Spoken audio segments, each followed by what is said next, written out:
अब कई जगह मतदान सुस्त है, कई जगहों पर देख रहे हैं कि लोग पहुंच रहे हैं पोलिंग बूथ तक। हालांकि शाम के वक्त तक लोग ज्यादा पहुंचते हैं और उसके बाद ये देखना होगा कि दिल्ली में क्या होगा। लेकिन दिल्ली के साथ साथ उत्तर प्रदेश के मिल्कीपुर में भी उपचुनाव चल रहा है। वहीं प्रधानमंत्री नरेंद्र मोदी का महाकुंभ दौरा भी है और वो त्रिवेणी में स्नान किया उन्होंने। इन तमाम मुद्दों पर हम सारी बातचीत करेंगे कि इसका क्या कुछ असर पड़ेगा और दिल्ली के चुनावों में अभी तक की तस्वीर हमें क्या कुछ दिखाई दे रही है, इस पर भी चर्चा करेंगे।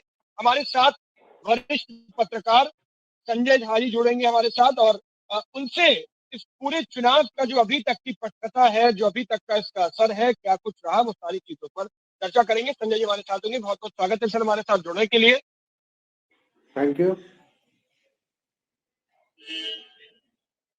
दिल्ली में अभी तक जो कुछ आपको दिखा सर, वो क्या पटकथा कह रही है? अभी तक की जो तस्वीर चुनाव की, सुबह से लगभग 12 सवा 12 बज रहा है, जो अभी तक दिखी है, क्या कहेंगे उसके बारे में? संजय जी को फ्रेम पर लाइए।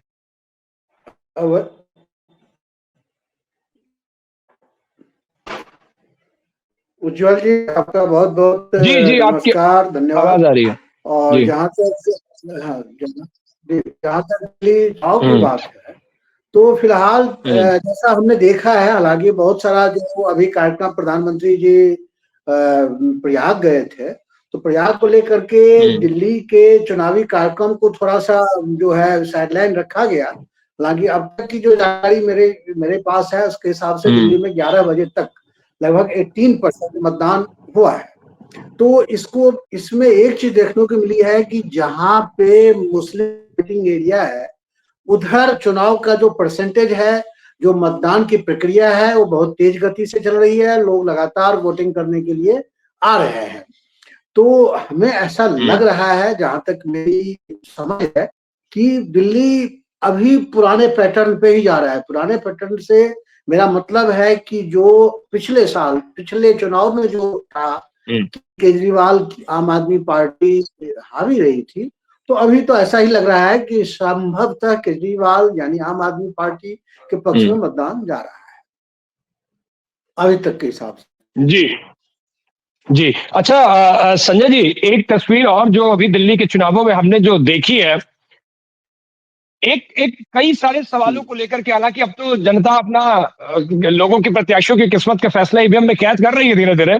लेकिन इस चुनावों को लेकर के बीच बीच में कई सारे बिल्कुल। परसेप्शन बने, कई सारी चीजें बनी। एक जो सबसे बड़ा परसेप्शन बना वो ये था, अखिलेश यादव जब अरविंद केजरीवाल के लिए प्रचार करने आए, तो आपके नजरिए से आपका एनालिसिस क्या कहता है कि कांग्रेस को छोड़कर आम आदमी पार्टी का समर्थन समाजवादी पार्टी ने क्यों किया इस चुनाव में, जबकि मिल्कीपुर में उधर चुनाव चल रहा है?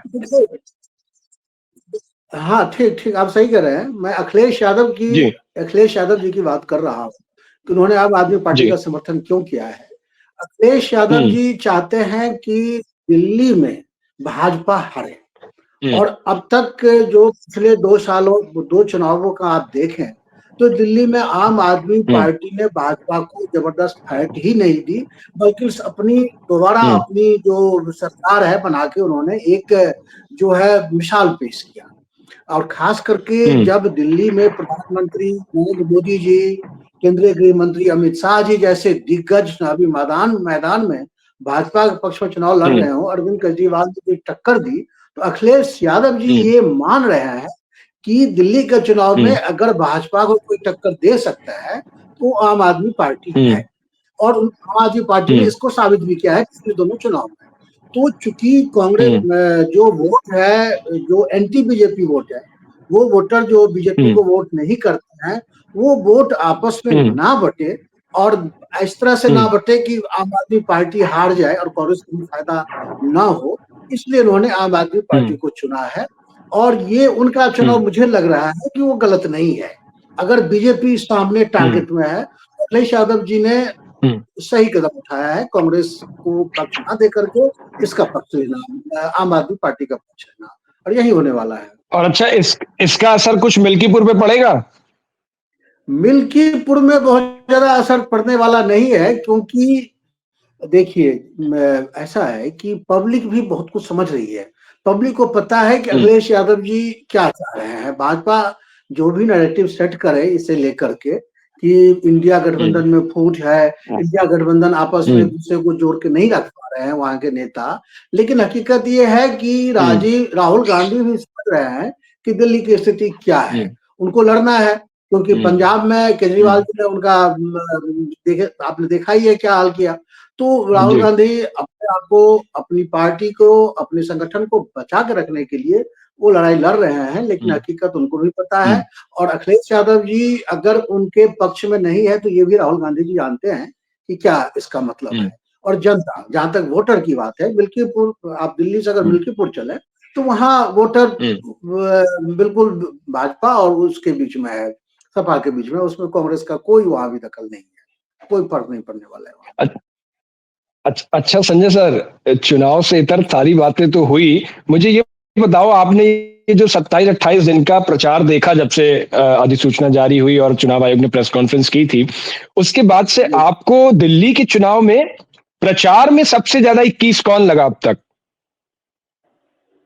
प्रचार में तो नो डाउट भाजपा ही 21 रही है। भाजपा के हमारे, मैं आपको बता दूं कि उत्तराखंड के मुख्यमंत्री पुष्कर सिंह धामी हैं, आप जानते हैं। पुष्कर सिंह धामी भाजपा के मुख्यमंत्री हैं और भाजपा के बढ़िया नेता भी हैं। और उन्होंने उत्तराखंड में 2-3 नए कानून लागू करके, समान वो नागरिक संहिता है, लैंड जिहाद के खिलाफ कानून उन्होंने लाया। उसके बाद उन्होंने दंगा निरोधी, सख्त दंगा निरोधी कानून बनाया। तो इन कानूनों के जरिए वो एक उन्होंने अपना एक नेशनल छवि, इमेज बनाई है। और हमारे मतलब पुष्कर सिंह धामी उत्तराखंड से दिल्ली जाकर के उन्होंने 21 दिसंबर से 21 जनवरी से लेकर के 3 फरवरी के बीच उन्होंने 24 विधानसभा में उन्होंने लगभग 36 सभाएं की। मैं एक मुख्यमंत्री की बात कर रहा हूँ, उत्तराखंड के मुख्यमंत्री की बात कर रहा हूँ, जो बीजेपी के नेता है। उसी तरह से मोहन यादव आए, फिर वो राजस्थान के नेता आए, वो हरियाणा से आए चीफ मिनिस्टर, और हमारे प्रधानमंत्री, असम के मुख्यमंत्री, असम के मुख्यमंत्री हेमंत बिश्व शर्मा। तो ये सारे नेताओं को भाजपा ने उतार करके एक तो, और योगी आदित्यनाथ का तो नाम भूलना ही नहीं चाहिए। उत्तर प्रदेश में इतना बड़ा आयोजन चल रहा है, तमाम चीजों के बावजूद वो दिल्ली में डट के रैली की उन्होंने। मैं सबका नाम ले लीजिए। तो भाजपा प्रचार में अगर बात करें तो भाजपा आगे रही। अभियान की शुरुआत प्रधानमंत्री नरेंद्र मोदी ने की। नरेंद्र मोदी जी ने आपको आपदा बताया, ठीक है। और उसी लाइन पे, आपको आपदा बताने की लाइन पर ही भाजपा के बाकी नेताओं ने इस चुनाव को अपने अपने ढंग से वहां पर जनता को, मतदाताओं को संबोधित किया। और प्रचार की बात करें तो निश्चित रूप से भाजपा के लोग इसमें आगे रहे हर मामले में। अच्छा संजय जी, प्रचार की बात तो हमने की, अब प्रचार में क्या होता है, कई दफे रैलियों में दिखने वाली भीड़ वोटों में तब्दील नहीं होती है। बीजेपी के पिछले प्रचार में भी कोई कमी नहीं थी, खूब प्रचार किया, खूब डंका पीटा। अब आपको इस बार लग रहा है क्या इतने सालों का सूखा बीजेपी का खत्म होगा या थोड़ी बेटर कंडीशन में आएगी? और इसी के साथ साथ कांग्रेस को भी जोड़ लेते हैं, क्या कांग्रेस जो शून्य पर सिमट जाती है पिछले 2 बार से, क्या इस बार आपको लग रहा है कि कुछ सीटें लाने में कामयाब हो पाएगी? देखिए, कांग्रेस का 2-4 सीट तो मिल जानी चाहिए कांग्रेस को, मिलनी भी चाहिए। उन्होंने, राहुल गांधी जी ने इस बार मेहनत भी की है, कांग्रेस ने मेहनत बहुत की है। लेकिन इसका मतलब ये कतई नहीं है, आपने अभी सही कहा कि जो वोटर, जो प्रचार के लिए नेतागण वहां गए थे, बड़े बड़े नेता गए थे, तो प्रधानमंत्री सिर्फ भाजपा के नेता नहीं है, प्रधानमंत्री भी हैं। अमित शाह सिर्फ गृह मंत्री, भाजपा के नेता नहीं है, गृह मंत्री भी हैं। और योगी आदित्यनाथ उत्तर प्रदेश जैसे बड़े राज्य के मंत्री हैं, मुख्यमंत्री हैं। इस तरह से पुष्कर सिंह धामी, हेमंत बिश्व शर्मा, उनको सुनना एक अलग बात है। उनको सुनने का मतलब है कि उनकी विचारधारा, विकास को लेकर के उनकी सोच जो है उसको थोड़ा सा समझना। तो उनके सुनने का मतलब ये नहीं है कि दिल्ली की टोटल जनता जो है, टोटल मतदाता जो है, उनको वोट ही देगी, ऐसा जरूरी नहीं है। तो ये बिल्कुल सच है कि इस पैटर्न पर हम ये कतई ना समझें कि दिल्ली में पासा पलटने वाला है। अभी तक का जो चुनाव का रुझान, जो चुनाव में जो कुछ भी अभी तक हुआ है, वो क्लियर मैसेज दे रहा है कि चुनाव पुराने पैटर्न पे ही, पुराने पैटर्न में मतलब है पिछले चुनाव का जो पैटर्न था उसी पे लगभग है। थोड़ा बहुत 2021 का अंतर आ सकता है। अच्छा, और सर जो ईवीएम को लेकर के तमाम मुद्दे चल रहे हैं, अरविंद देखिए केजरीवाल ईवीएम, कह रहे हैं, हालांकि वो बात अलग है, अरविंद केजरीवाल 2 दफे एक बार 67 सीटें लाए उसी ईवीएम की बदौलत, 63 सीटें लाए शायद उसी ईवीएम की बदौलत, और आज वो कह रहे हैं कि इस ईवीएम में छेड़छाड़ हो सकती है, सारी चीजें अभी से वो शुरू कर दिया है। वो कर दिया है, सही बात है, लेकिन ये केजरीवाल जी पहले नेता नहीं है जो ईवीएम को लेकर सवाल उठाया हम्म। है। जब ईवीएम जब हम्म। शुरू हुआ था इस देश में, ईवीएम से जब वोटिंग शुरू हुई थी तो सबसे पहले भाजपा ने ही इस पे सवाल खड़ा किया था। अगर आप थोड़ा सा पीछे जाएंगे तो हम्म। लालकृष्ण आडवाणी जी ने ही सबसे पहले ईवीएम पे सवाल खड़ा किया था। तो हम्म। विपक्षी दल जो भी है, भले ही वो चुनाव जीते या चुनाव हारे, कांग्रेस ने अभी तेलंगाना में कांग्रेस ने भी सवाल उठाया था, लेकिन कांग्रेस जब चुनाव जीत हम्म। गई तो ईवीएम का मसला गायब हो गया।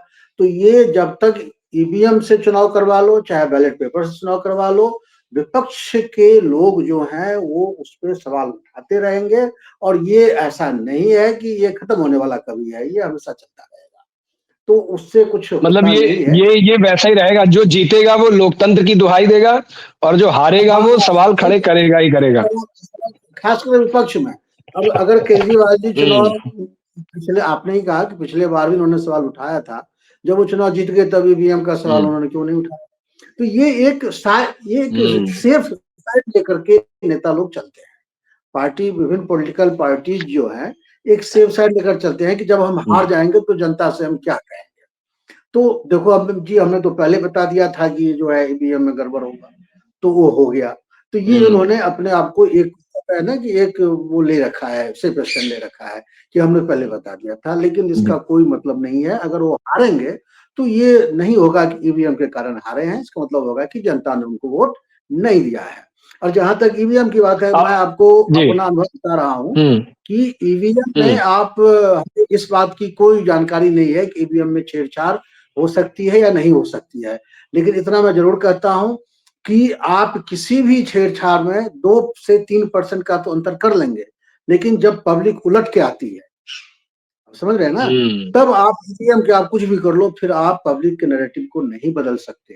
दो तीन जो परसेंट में ही हरियाणा में, खिलाफ। हाँ, हरियाणा में हुआ था सर। आप तो समझ रहे हैं, हाँ, जो पहले हो चुका है उससे ज्यादा का आप कहीं नहीं कर सकते। हाँ, पब्लिक आ जाएगी वोटर तो आप, स्मार्ट हो गया है, वोटर बिल्कुल स्मार्ट हो बिल्कुल गया है। एकदम स्मार्ट हो गया। और पब्लिक सामने खड़ी हो जाएगी, आप कैसे कर लेंगे? एक जगह कर लेंगे, दूसरी जगह पब्लिक आपके मतदान केंद्र में घुस जाएगी, यार हमने वोट दिया उसको और तुमने हाँ। जिता दिया उसको, ऐसा कैसे? ये होता है, होता होगा, होता है, ये मैं नहीं कह हम्म। सकता, होता होगा, लेकिन 2-3% में होता होगा। ये आप मास पब्लिक को आप बेवकूफ नहीं बना सकते। नहीं बना तो सकते। इसलिए ये अच्छा, ईवीएम एक है। एक बड़ी सर तस्वीरें और जी, आ रही हैं, उनका जिक्र करना बहुत जरूरी है। प्रधानमंत्री मोदी कुंभ के त्रिवेणी स्नान पर गए हुए हैं, और दिल्ली में तो चुनाव है ही है, यूपी के मिल्कीपुर में उपचुनाव चल रहा है।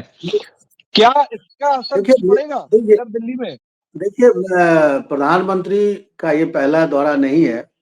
आपको याद होगा हम्म। कि जब भी चुनाव होता है वो कभी केदारनाथ में तपस्या करने जाते हैं, और कभी वो बनारस हम्म। चले जाते हैं, कभी वो रामेश्वरम चले जाते हैं।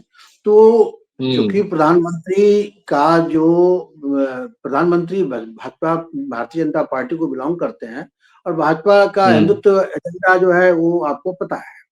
तो हम्म। अगर वो जाते हैं तो हम इसको, ये हमें नहीं देखना चाहिए कि इससे वोटर पे कोई फर्क पड़ेगा। अब 5 साल में या 3 साल में, या जब से चुनाव की अधिसूचना जारी हुई, उसके बाद से हम्म। वोटर ने अपना मन बना लिया है कि हमें वोट किसको देना है। अब उसके बाद प्रधानमंत्री गंगा नहाने जा रहे हैं, तो उससे बहुत ज्यादा फर्क हमको नहीं लगता कि पड़ेगा। विपक्ष के लेकिन दलों विपक्ष ने, लगातार कह रहा है, वो चुनाव आयोग जाने की बात कर रहा है कि मीडिया में कवरेज मिलेगी, टू विंडो कटेगा, सारी चीजें होंगी। आप ये बताइए कि कोई भी चुनाव आयोग, देश का कोई कानून प्रधानमंत्री को गंगा नहाने से रोक सकता है? नहीं रोक सकता है। विपक्ष के लोग हम्म। बुनियादी तौर पे ये गलती कर रहे हैं कि उसको, हम्म। भाजपा को और मौका दे रहे हैं। आप समझ गए हम्म। ना? अगर इस चीज को जी। भाजपा, विपक्ष के लोग ना उठाए तो मेरे ख्याल से ज्यादा बेहतर होगा। और एक तरफ तुम कह रहे हो कि प्रधानमंत्री गंगा स्नान करने जा रहे हैं, दूसरी तरफ आप खुद हम्म। उनकी लाइन पे जा रहे हैं।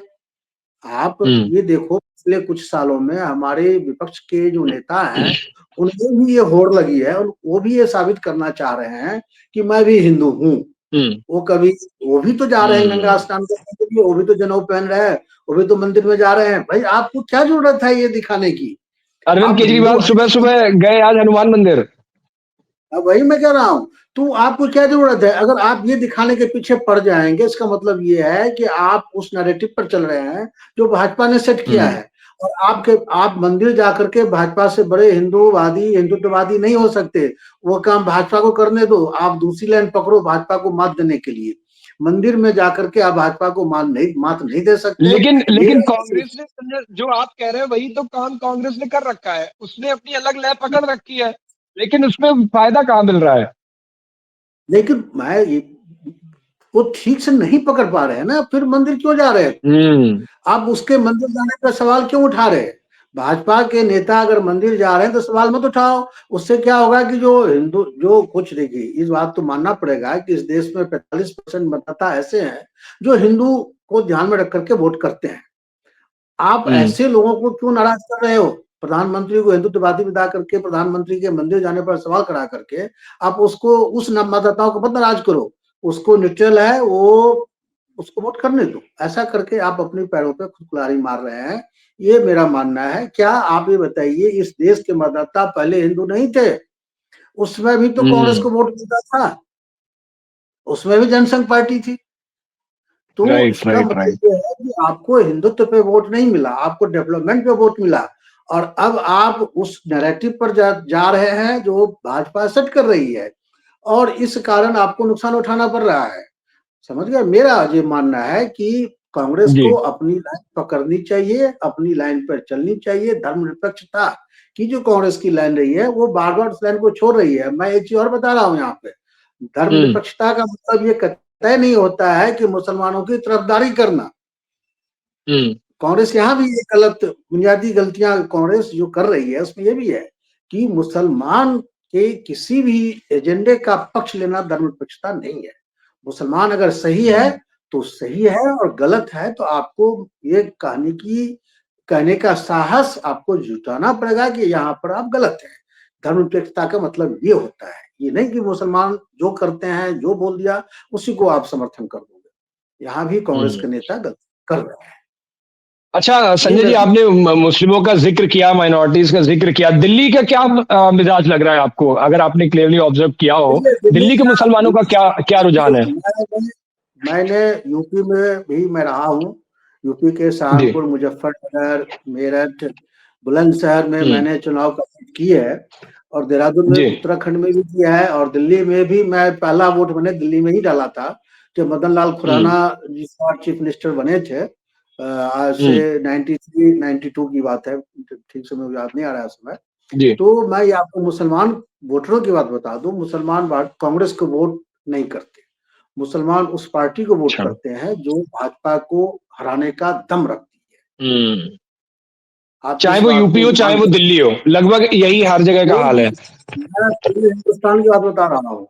पूरे हिंदुस्तान में कि राहुल जी कितना भी वहां पर मेहनत पसीने बहाल हैं, लेकिन वहां की जनता को पता है कि राहुल जी यानी कांग्रेस भाजपा को हराने में सक्षम नहीं है। इसलिए मुझे लग रहा है कि दिल्ली के मुसलमान वोटर आम आदमी पार्टी को ही वोट करेंगे अभी आज की तारीख में। अच्छा। अच्छा संजय सर, एक एक सिनेरियो, एक आखिरी सवाल आपसे होगा, मतलब इस सिनेरियो को समझने की कोशिश करेंगे। अगर जैसे चुनावी नतीजे जब आएंगे और चुनावी नतीजों के बाद ये दिखता है कि बहुमत किसी को नहीं मिल रहा, तो ठीक, सरकार बनाने के लिए क्या पैंतरा अपनाया जाएगा? देखिए बहुमत किसी को नहीं मिलेगा तो इसका मतलब सिंगल लार्जेस्ट पार्टी कौन होगी? आप अच्छी तरह जानते हैं कि सिंगल लार्जेस्ट पार्टी को जो वहाँ उपराज्यपाल हैं वो चुनाव सरकार बनाने के लिए आमंत्रित करेगी। ठीक, तो ठीक है। अगर भाजपा सिंगल लार्जेस्ट पार्टी बनती है तो वैसे भी सरकार भाजपा चाहती है मेरी सरकार बने, केंद्र में उनकी सरकार है, लेफ्टिनेंट गवर्नर भाजपा के हैं। तो निश्चित रूप से सिंगल लार्जेस्ट पार्टी होने के नाते अगर ऐसा होता है, भाजपा बनती है, जी। तो भाजपा को आमंत्रित किया जाएगा। और अब वो भाजपा कैसे अपना पूरा बहुमत जुटाती है ये भाजपा पर डिपेंड करता है, लेकिन भाजपा आमंत्रित होगी। अगर भाजपा सिंगल लार्जेस्ट नहीं होती है, जिसकी संभावना बहुत कम है, आम आदमी पार्टी ही सिंगल लार्जेस्ट पार्टी बनेगी, तो आप मानकर चलिए कि कांग्रेस पार्टी को सरकार के से बाहर में रह करके कांग्रेस समर्थन देगी, अगर कांग्रेस के बलबूते पे सरकार बनती है तो। नहीं तो आप तो जानते हैं समर्थन कौन देगा सर? कांग्रेस आम आदमी पार्टी कांग्रेस दे देगी, कांग्रेस आपको दे नहीं, देगी? आम आदमी पार्टी कांग्रेस की देखिए, जिसकी से जो सिंगल लार्जेस्ट पार्टी होगी, जैसा सबसे ज्यादा संभावना है कि अगर आम आदमी पार्टी को बहुमत नहीं मिलता है, तो सिंगल लार्जेस्ट पार्टी बनने में उसको कोई नहीं रोक सकता। तो उस केस में कांग्रेस, आम आदमी पार्टी कांग्रेस से समर्थन मांगेगी, और कांग्रेस अपने सारे पुराने जो अभी वो बोल रही है, कांग्रेस के लोग जो घेर रहे हैं उनका पानी लेकर के अरविंद केजरीवाल को, कांग्रेस वाले वो सब भूल जाएंगे और आम आदमी पार्टी को समर्थन दे देंगे। ये अलग बात है कि सरकार में रहकर समर्थन देते हैं या सरकार में से बाहर रहकर समर्थन देते हैं, लेकिन उनकी मजबूरी है कि दिल्ली में भाजपा को बाहर रखना है, और भाजपा को बाहर रखने के लिए अंततः उनको केजरीवाल जी को समर्थन देना पड़ेगा। और भाजपा को अगर मान लो सर 1-2 सीटों की जरूरत पड़े और कांग्रेस की वो 1-2 सीटें आई, तो भाजपा कभी मांग सकती है समर्थन? ऐसा दृश्य कभी देखिए, देखने ऐसा को मिल सकता है हमको क्या? लगता है इसके साथ इसके भाजपा समर्थन तो नहीं मांगेगी, भाजपा क्योंकि के बाद बहुत क्योंकि सारे मुझे लगता है दिल्ली में जहां तक मुझे याद है, एक दफे ऐसा हो चुका है, सरकार शायद समर्थन से बनी थी कांग्रेस की। ये, ये बहुत पुरानी बात है, लेकिन आज की तारीख में भाजपा समर्थन मांगने नहीं जा रही है, और कांग्रेस के लोग भी भाजपा को समर्थन देने नहीं जा रहे हैं। ये अलग बात है, चुनाव हो जाए, लेकिन भाजपा कांग्रेस अगर मिल गई तो कहीं भी, तो फिर भारत का तो पॉलिटिकल सिनेरियो ही खत्म हो जाएगा। द्विदलीय जो अभी जो दो दलों की सरकार, कभी कांग्रेस कभी भाजपा की बन रही है, वही का वो पूरा कंसेप्ट ही खत्म हो जाएगा, और कांग्रेस तो वैसे ही खत्म हो जाएगी फिर तो। इसलिए ये तो इसकी संभावना तो ऐसा है। ठीक है, वैसे तो सर अभी वोटिंग हो रही है, लेकिन आपके अनुमान के मुताबिक कितनी सीटें लगभग आ सकती है भाजपा को? आपका कुछ रिसर्च है, आपकी कुछ एनालिसिस इस पे? पिछले चुनाव में तो भाजपा ने दहाई का आंकड़ा भी पार नहीं किया था, लेकिन इस बार तो ऐसा है कि भाजपा लगभग 15 तक तो जाएगी, 15 तक तो जाएगी। 70 सीट है ना दिल्ली में। हाँ, तो मुझे लग रहा है कि 15 तक तो भाजपा चली ही जाएगी इस रीजन में।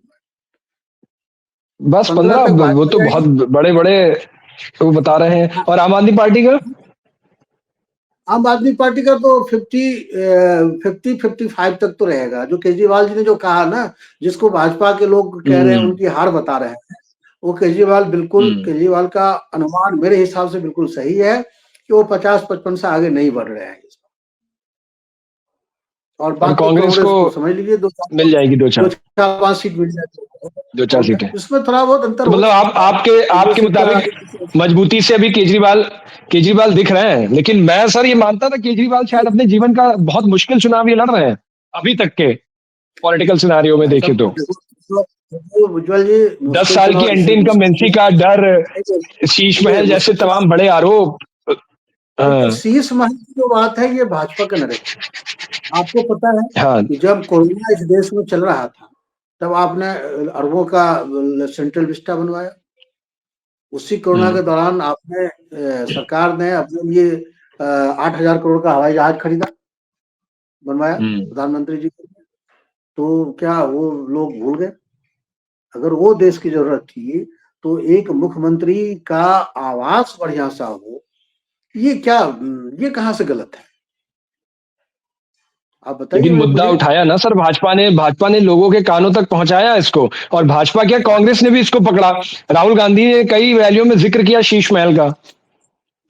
तो देखिए, ये सही बात है कि केजरीवाल जी को घेरने के लिए इन चीजों का सहारा लिया गया, लेकिन सवाल ये है कि जनता आपके कहे में कितना आया?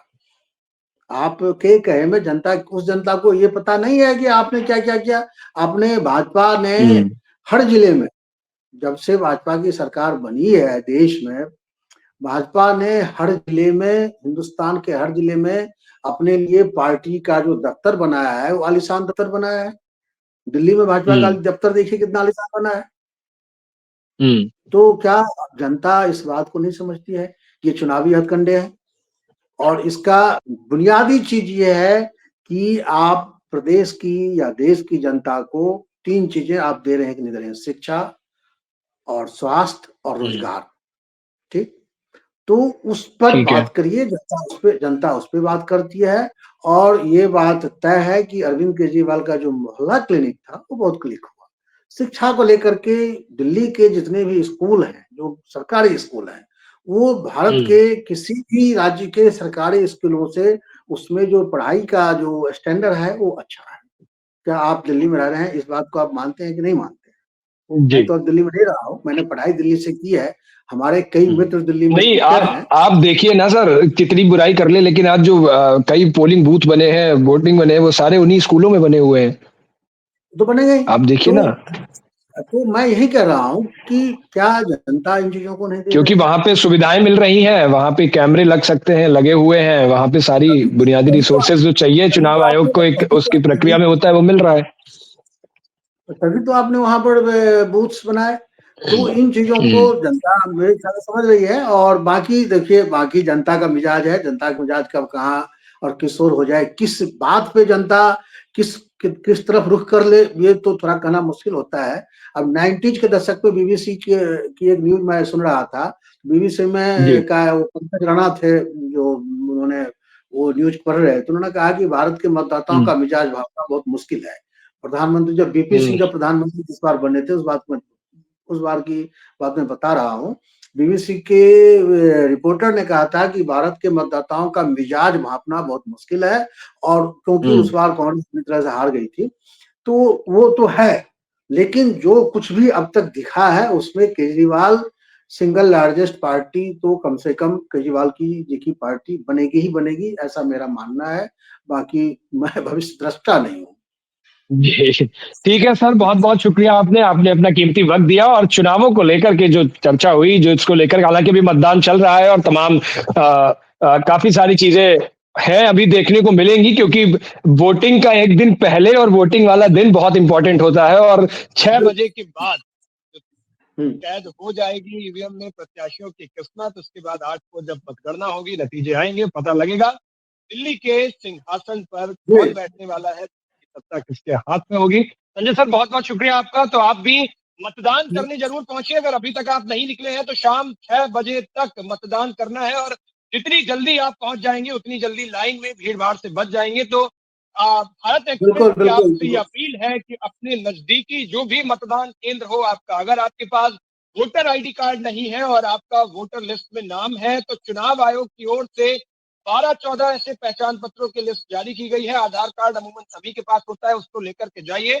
उसका भी यूज कर सकते हैं आप। तो वोट जरूर करिए, अपने लिए अपने हिसाब से अपना नेता जरूर चुनिए, और उसमें भी कोई पसंद नहीं आता है तो नोटा का ऑप्शन भी आपके पास होता है, उसका इस्तेमाल करिए, लेकिन मतदान केंद्र तक जरूर पहुंचिए, ये हमारी आपसे अपील है। और उसके बाद तभी आप सवाल उठाने के हकदार हो पाएंगे, और तभी आप सत्ता से सवाल पूछने के हकदार हो पाएंगे जब आप मतदान करने पहुंचेंगे। तो हमारी अपील है कि मतदान करने जरूर पहुंचिए। दिल्ली चुनावों के पल पल के अपडेट के लिए देखते रहिए भारत एक्सप्रेस। शुक्रिया।